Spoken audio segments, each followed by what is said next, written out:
This, as you can see, is what we refer to as a forefoot slam, meaning all of the toes and the bunion need to be done. In fact, this patient required not just the shortening of all the toes and plastic surgery over all the knuckles, but an actual shortening of the great toe itself, as well as the bunion resection. It's a great story.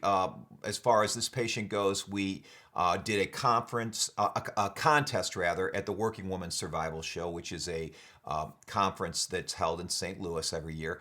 And the contest was a Fix My Feet contest. And this patient was actually videotaped. We did her story. It's on our website. I'll put a link to it at the bottom of this page. She gave us permission to, first of all, pick her up. At the time, we had a PT Cruiser limousine. We picked her up in the limousine. We took her to Neiman Marcus afterwards. We bought her shoes, and we fixed her foot so that it looked like this afterwards. Both feet, actually. So this is obviously the left foot. And what I want to point out here are just a couple of factors. Again, important stuff.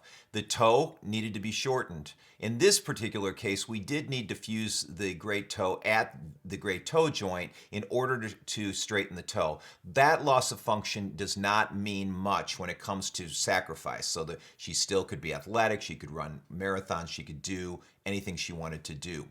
The bunion was fixed here, and then each toe was shortened. Now, to the hypercritical eye, you can say, well, she still has some lines here.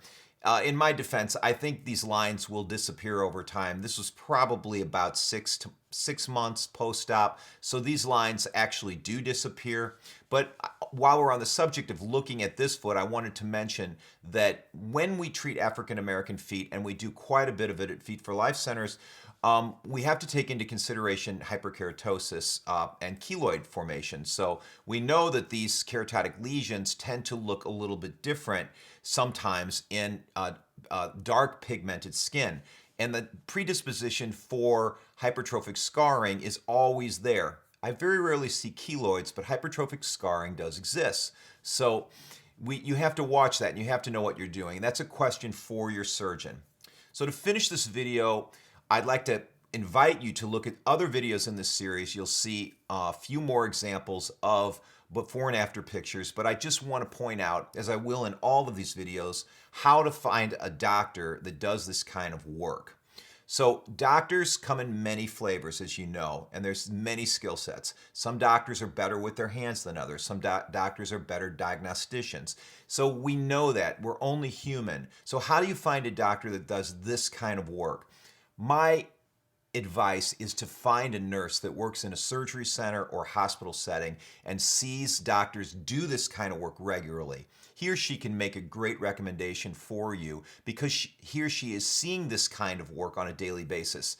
The evaluation should be, how much time is the doctor spending, how tedious does this kind of work seem to the doctor, and how many patients are coming in. Now, they don't have the advantage of seeing the long-term results, and that's somewhat of a disadvantage. So pearl number 2 is request hundreds of before and after pictures. Literally, you should not see 1 or 2 before and after pictures before choosing a surgeon to do this kind of work. It's just too difficult. There's too many variables. So look for before and after pictures that show the exact kind of work that the doctor is proposing to do on your foot.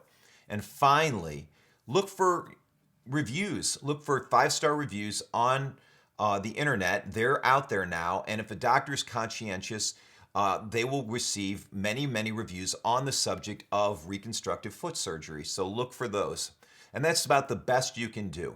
If you're interested in further consultation, we will post a link that will give you the opportunity for further consultation. I perform consults that are done via Skype over the phone.